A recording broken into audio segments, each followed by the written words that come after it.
Shalom buat anak ibu semuanya. Bagaimana kabar kamu hari ini nak? Ibu harap kamu tetap dalam keadaan sehat ya. Hari ini tanggal 2 Februari 2021 kita belajar tema 6, subtema 3 PB2, mata pelajaran bahasa Indonesia mengenai puisi, lalu mata pelajaran SBDP mengenai karya seni rupa teknik tempel, dan terakhir IPA mengenai siklus hidup beberapa jenis makhluk hidup. Nanti di video penjelasan Ibu akan memberikan penjelasan mata pelajaran SBDP dan IPA saja ya. Karena bahasa Indonesia mengenai puisi sudah berulang kali Ibu berikan pada video pembelajaran yang Ibu berikan. Kita hari ini mengulang kembali materi yang sebelumnya ya nak ya, karena kan sudah pernah kita pelajari baik di semester 1 ataupun di semester 2 itu pada bahasa Indonesia, SBDP dan IPA ya. Nanti kita awali dengan doa bersama. Selamat menyaksikan video penjelasan yang Ibu berikan. Mari kita bersatu di dalam doa. Selamat pagi Tuhan Yesus, terima kasih buat segala penyertaan-Mu. Terima kasih pagi hari ini Tuhan masih memberkati kami, memberikan kami kesehatan. Tuhan, hari ini kami masih melakukan pembelajaran dari rumah. Kami mohon ya Tuhan, bimbinglah kami, ajarilah kami, bukalah hati dan pikiran kami agar kami boleh mengerti pembelajaran hari ini dan akan menjadi bekal di masa depan kami. Tuhan, banyak dosa yang kami perbuat, kami mohon ampun kepadamu. Hapuskanlah segala dosa kami agar kami layak menerima berkat-Mu. Tuhan Yesus yang baik, kami berdoa juga untuk orang tua kami dimanapun mereka berada. Berkatilah mereka selalu, berikanlah mereka kesehatan, umur yang panjang dan berkat yang melimpah, agar mereka boleh membimbing kami sesuai dengan firman-Mu. Begitu juga ya Tuhan buat kami mohon ajari kami ya Tuhan menjadi anak yang takut akan Tuhan, menjadi anak yang sayang antara sesama kami, menjadi anak yang penurut untuk orang tua kami ya Tuhan. Tuhan, banyak permasalahan dalam hidup kami, namun kami percaya di dalam nama Tuhan Yesus Kristus Tuhan selalu ada dalam kehidupan kami, membimbing kami, mengajari kami. Sampai di sini doa anak-Mu ya Tuhan, kami mohon terimalah doa kami, di dalam nama Tuhan Yesus Kristus kami berdoa dan bersyukur. Amin. Nah, anak-anak Ibu, pertama sekali Ibu akan menjelaskan mata pelajaran IPA mengenai hewan apa saja yang perlu dilindungi. Kenapa? Karena mengenai upaya melestarikan siklus hidup hewan itu sudah pernah Ibu jelaskan bagaimana caranya dan apa akibatnya hewan itu bisa terjadi punah. Nah, sekarang ini Ibu akan menjelaskan hewan yang perlu dilindungi. Alasannya kenapa? Karena habitatnya hanya sedikit nak. Karena di Indonesia sendiri itu banyak jenis hewan yang hampir mengalami kepunahan atau disebut juga hewan ini langka. Jadi hewan ini perlu sekali untuk dilindungi. Nah, hewan apa saja ya yang perlu dilindungi? Nah, yang pertama itu adalah harimau Sumatera. Nah, harimau Sumatera ini merupakan jenis harimau terakhir yang ada di Indonesia. Nah, harimau Sumatera jumlahnya semakin sedikit karena terus-menerus diburu nak. Hal ini tidak lepas karena adanya banyak permintaan kulit harimau yang banyak. Nah, kulit harimau bisa dimanfaatkan untuk keperluan seperti tas, sepatu, ataupun pakaian dan cenderamata. Hal itu akan menyebabkan harimau akan semakin sedikit jumlahnya dan menjadi punah jika tidak ada solusi mengatasi perburuan tersebut. Nah, gambar harimau Sumatera yang dimaksud seperti ini nak. Itu dia ya. Nah, yang kedua, orang hutan. Nah, orang hutan ini hewan khas Indonesia yang hidup di hutan-hutan yang ada di Pulau Sumatera dan Pulau Kalimantan. Nah, jumlah orang hutan di Indonesia semakin sedikit nak. Hewan ini terancam mulai punah akibat dari aktivitas manusia. Banyak orang hutan yang diburu oleh manusia dan banyak juga tempat hidupnya yang sudah dirusak oleh aktivitas manusia. Nah, bagaimana ya gambar orang hutan yang dimaksud? Ini dia. Yang ketiga, komodo. Nah, komodo itu kadal terbesar di dunia. Komodo hanya ada di Indonesia, tepatnya di Kepulauan Flores, terutama hidup di Kepulauan Komodo. Nah, komodo ini membutuhkan waktu 5 tahun untuk bisa mencapai panjang 2 meter. Nah, komodo adalah hewan yang ada hanya di Indonesia dan tergolong sebagai hewan yang dilindungi. Nah, gambar komodo seperti apa ya? Nah, ini dia. Nah, selanjutnya yang keempat,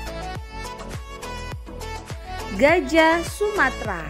Nah, gajah Sumatera ini spesies gajah Asia yang hanya ada di Pulau Sumatera. Postur gajah Sumatera lebih kecil daripada spesies gajah Indiana. Gajah Sumatera merupakan mamalia terbesar yang ada di Indonesia. Berat gajah Sumatera sekitar 6 ton dan tinggi bahu 3,5 meter. Gajah Sumatera dapat berumur hingga bertahun-tahun. Lalu populasi gajah Sumatera ini berada di alam liar saat ini sekitar 2000 sampai 2700 ekor. Itu tercatat pada tahun 2000. Namun penurunan jumlah populasi ini disebabkan oleh perburuan manusia karena mengambil gading gajah dan juga penurunan luas hutan yang beralih fungsi menjadi perkebunan sawit. Nah, bagaimana ya bentuk gambar bentuk gajah Sumatera? Ini dia. Lalu yang kelima, badak bercula 1. Nah, badak bercula 1 ini salah satu hewan langka khas Indonesia. Sekarang jumlahnya sudah tidak banyak lagi, hanya sekitar 50 ekor saja dan dapat ditemukan di hutan ujung kulon. Nah, merupakan hewan herbivora pemakan daun-daunan badak bercula 1 ini. Nah, bentuknya bagaimana ya? Nah, ini dia gambarnya. Lalu yang keenam, anoa. Nah, anoa ini kalau kita lihat sekilas mirip kambing ya ya, dengan ukuran yang besar. Nah, yang membedakan dengan kambing ini selain ukuran tubuhnya yang besar, yaitu adanya tanduk runcing yang mencapai 30 cm panjangnya. Nah, ini termasuk hewan mamalia yang mempunyai kuku genap, mempunyai habitat asli habitat asli di wilayah Sulawesi. Nah, bentuk hewan anoa itu seperti ini. Nah, itu dia. Lalu yang ketujuh, burung elang Jawa. Nah, burung elang Jawa ini mempunyai bentuk yang gagah. Sayang populasinya hanya tinggal 250 ekor saja. Sedikit ya ya. Nah, hewan ini tersebar hampir merata di sekitar hutan di Pulau Jawa seperti Gunung Slamet, Gunung Salak, Gunung Anjas Moro, Gunung Kawi, lalu Taman Nasional Baluran, Taman Nasional Alas Purwo, Taman Nasional Gunung Halimun, Taman Nasional Gede Pangrango, dan Taman Nasional Muara Betiri. Nah, bentuk hewannya bagaimana ya? Nah, seperti ini dia. Yang terakhir yaitu burung cendrawasih. Nah, burung ini menjadi maskot Papua, memiliki keindahan dengan warna bulu yang dimilikinya. Nah, warna bulu cendrawasih yang mencolok biasanya merupakan kombinasi beberapa warna yang lain seperti hitam, coklat, oranye, kuning, putih, biru, merah, hijau, dan ungu. Nah, burung ini semakin molek dengan keberadaan bulu memanjang dan unik yang tumbuh dari paruh, sayap, atau kepalanya. Nah, namun burung cendrawasih yang memiliki warna bulu yang indah dan mencolok hanya memiliki oleh pejantan saja. Nah, bentuk burung cendrawasih bagaimana ya? Nah, seperti inilah dia. Nah, itulah 8 contoh hewan yang Ibu berikan pada hewan yang perlu dilindungi karena habitatnya hanya sedikit saja. Itu dia nak ya. Semoga yang ibu sampaikan ini kita juga berupaya nak benar-benar mau melestarikan hewan. Bukan hanya hewan langka saja yang mudah punah saja, namun yang di sekitar kita juga kita harus juga melindungi, memeliharanya. Nah, tujuannya apa? Tujuannya juga untuk memenuhi kebutuhan hidup kita juga ya. Nah, selanjutnya pembelajaran SBDP. Karya seni rupa tempel. Nah, karya seni rupa tempel ini sudah pernah ya kita pelajari pada semester 1 ya nak ya. Namun ibu akan menjelaskan kembali supaya anak-anak ibu juga mudah atau bisa mengerti kembali pembelajaran atau mengingat kembali pembelajaran kita ya. Nah, karya seni rupa tempel ini komposisi artistik. Artinya itu nak yang dibuat dari berbagai bahan yang ditempelkan pada permukaan gambar. Itu dia. Lalu ibu lanjutkan ya. Komposisi artistik yang dibuat dari bermacam-macam bahan seperti kertas, kain, kaca, logam, kayu dan lainnya ditempelkan pada permukaan gambar.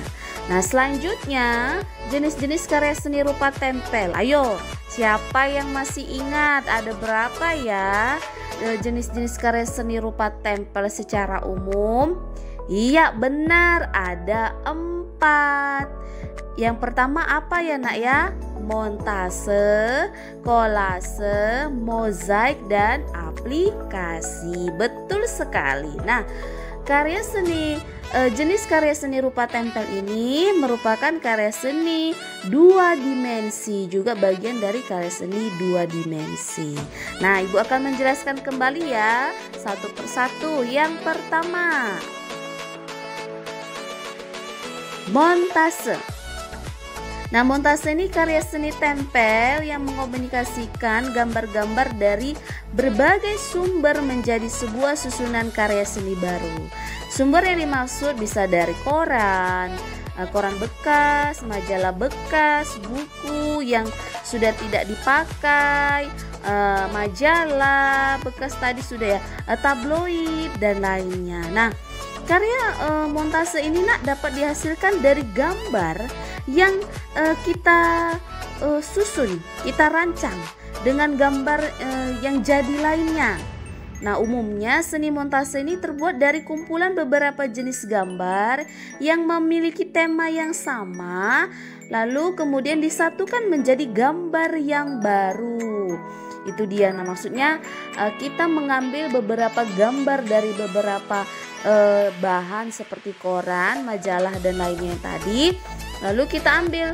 Tapi terlebih dahulu kita tentukan dulu temanya apa supaya kita tahu gambar apa yang mau kita ambil, kita gunting, lalu kita susun, kita tempelkan menjadi gambar yang baru. Itu dia ya nak ya.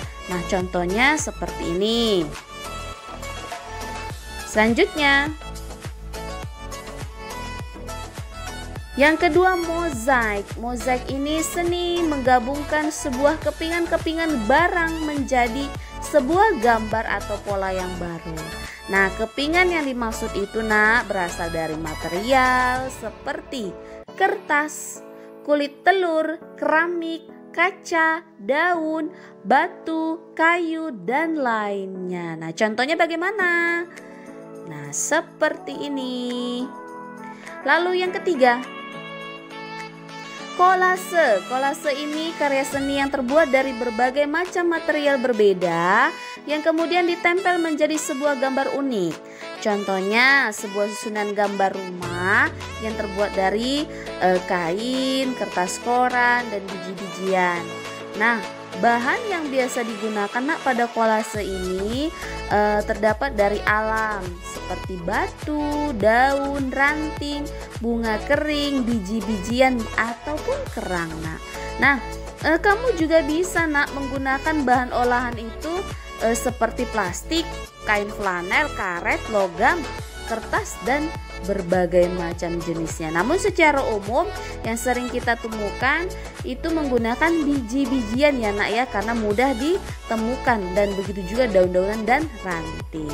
Ini contohnya.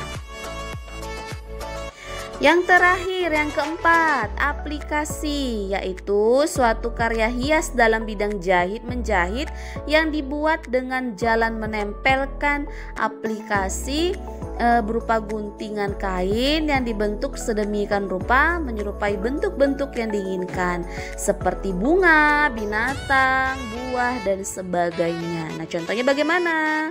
Seperti ini. Nah, namun yang membedakan kalau pada aplikasi ini nak, kita menempelkannya itu kebanyakan dengan menjahit ya.